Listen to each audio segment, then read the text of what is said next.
중국 외교수장이 윤석열을 겨냥해서 대만 문제로 불장난하면 불탈 것이다. 4개 나왔어요. 거기다가 러시아 교민 윤석열의 발언이 톱뉴스로 쏟아지고 있다. 본보기 차원에서 자산 동결 가능성이 있다. 이런 얘기까지 나왔습니다. 중국은 장난치지 마라. 니들 혼난다. 이렇게 얘기하고 있고 러시아는 지금 연일 톱뉴스로 나오고 있다는 거예요. 오늘 김종배의 시선집중에 오선근 제 러시아 한국경제인협회 사무국장이 인터뷰를 했는데요. 러시아 측이 매우 민감한 반응을 보이고 있다고 해요. 관련 소식을 톱뉴스로 쏟아내는 등 반응이 예사롭지 않다. 이렇게 얘기를 했습니다. 모스크바 시간으로 19일 새벽 4시쯤 러시아 통신사들이 로이터 보도를 인용해서 보도하는 등 19일 하루 동안 톱뉴스로 러시아 언론들이 다뤘다고 합니다. 20일 새벽 1시엔 러시아 외무부 자하로바 대변인의 우크라이나에 대한 무기 공급은 적대적인 반러시아 행위로 간주한다는 내용을 주요 언론들이 비중 있게 다루고 있다. 러시아 언론들이 보도를 할 때 가장 중점적으로 보인 부분은 대한민국의 대통령의 우크라이나 군사 지원 가능성에 대한 언급이 이번이 처음이었다라는 점입니다. 그러니까 러시아 언론도 한국의 이상한 놈이 대통령이 돼서 안 하던 짓을 하고 있다. 이렇게 보고 있다는 겁니다. 한러 관계에 있어서 러시아가 직접적이고 우회적으로 밝히고 있는 일종의 레드라인, 선을 넘지 말라는 부분은 군사지원 문제가 아닐까라고 충분히 유추가 가능한 상황이다. 한인 사회에서 고민하는 부분 개인적인 소견이긴 하지만 러시아가 본보기 차원에서 보복 조치들을 할 수 있다는 우려가 된다. 교민사회로선 단순한 불안감을 넘어서 내일을 예측할 수 없다는 점이 가장 큰 고민거리다. 이번 윤석열 국빈 방문, 미국 국빈 방문 결과에 대해서 러시아 한인사회도 굉장히 주목하고 있다. 자, 러시아가 1년 가까이 한국을 비우호 국가로 지정한 상황인데 이를 뛰어넘는 보복 조치는 적대 국가 지정이 될 것이다. 이런 얘기를 하고 있어요. 러시아 입장에서는 적대국은 미국과 서방, 일본 정도. 만약에 러시아가 한국을 적대 국가로 지정하면 자산 동결로 이어질 수 있고 우크라이나 사태 이후 지난 1년 동안 우리나라가 러시아 쪽에 많이 수입한 게 석탄 분야인데 석탄 등 에너지 수출 금지도 조치 중에 하나가 될 것으로 생각한다. 비우호국 지정 이후에 현대, 삼성, LG 등 생산시설을 운영하고 있는 기업들의 어려움이 너무나 컸었고 물류 비용, 원자재 비용 상승, 금융 송금 등 많은 어려움들을 겪고 있는데 여기에다가 적대 국가로 지정될 경우 그 타격은 엄청날 것이다. 이런 얘기를 하고 있습니다. 러시아는 지금 교민들도 진짜 많고 진출한 기업들도 진짜 많아요. 그래서 걱정이 지금 이만저만 아니다. 그리고 러시아 언론들이 이걸 톱뉴스로 다루고 있다. 그러니까 러시아 국민들도 지금 다 알고 있다는 거예요. 자, 중국 화났죠. 러시아 화났죠. 자, 우리가 잘 지내보자고 했던 일본 어떻게 하고 있는지 보겠습니다.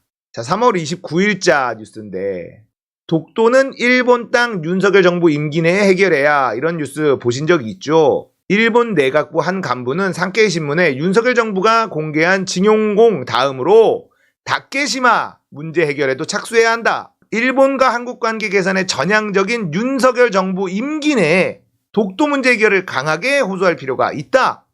자, 이런 뉴스 보신 적 있습니다. 그런데 얘네들이 지금 무슨 짓을 하고 있느냐. 일본 순시선 최근 한 달 새 독도근해 8회 출연, 해양조사 방해도.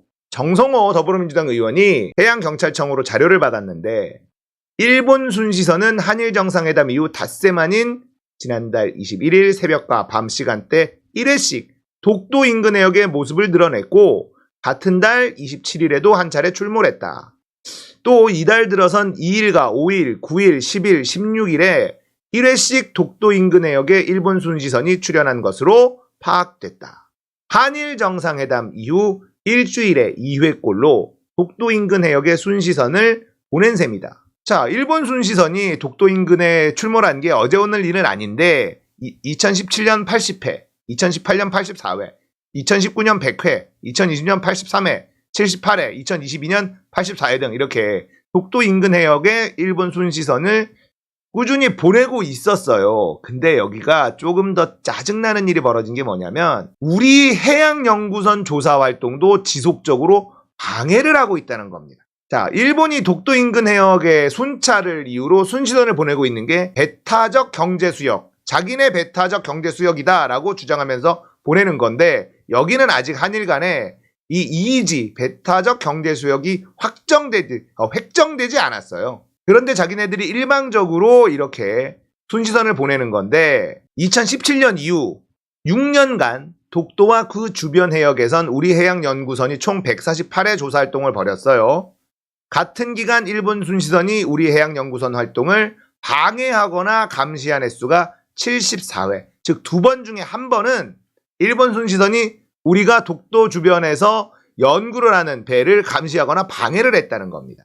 자, 연도별로는 이러이러한데 건수가 점점 증가하는 추세예요. 올 들어서는 18일까지 총 4차례 일본 순시선이 우리 해양연구선의 활동을 방해했습니다. 자, 제일 열받는 게 이겁니다. 이달 13일, 4월 13일에는요. 한국해양과학기술원 소속 온누리호가 조사활동에 나섰는데 일본 순시선이 조사를 중지하라는 방송까지 했다는 거예요.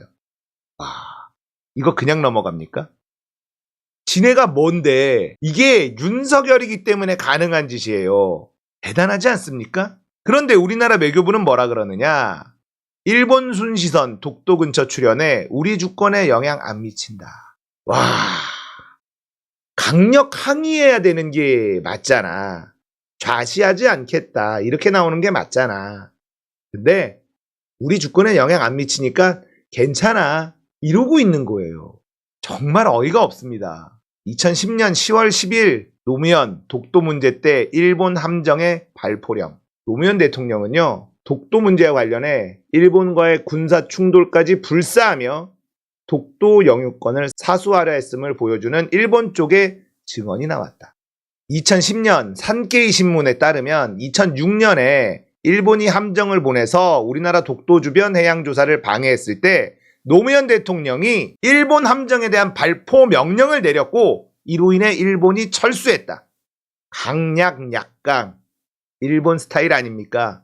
자, 아베 전 총리가 이 해안보선 순시선을 보내서 중단을 요구했을 때 한국 쪽 해군 함정이 배치되어 있었다고 주장했는데 위협 사격 명령이 노무현 대통령으로부터 은밀하게 내려왔다.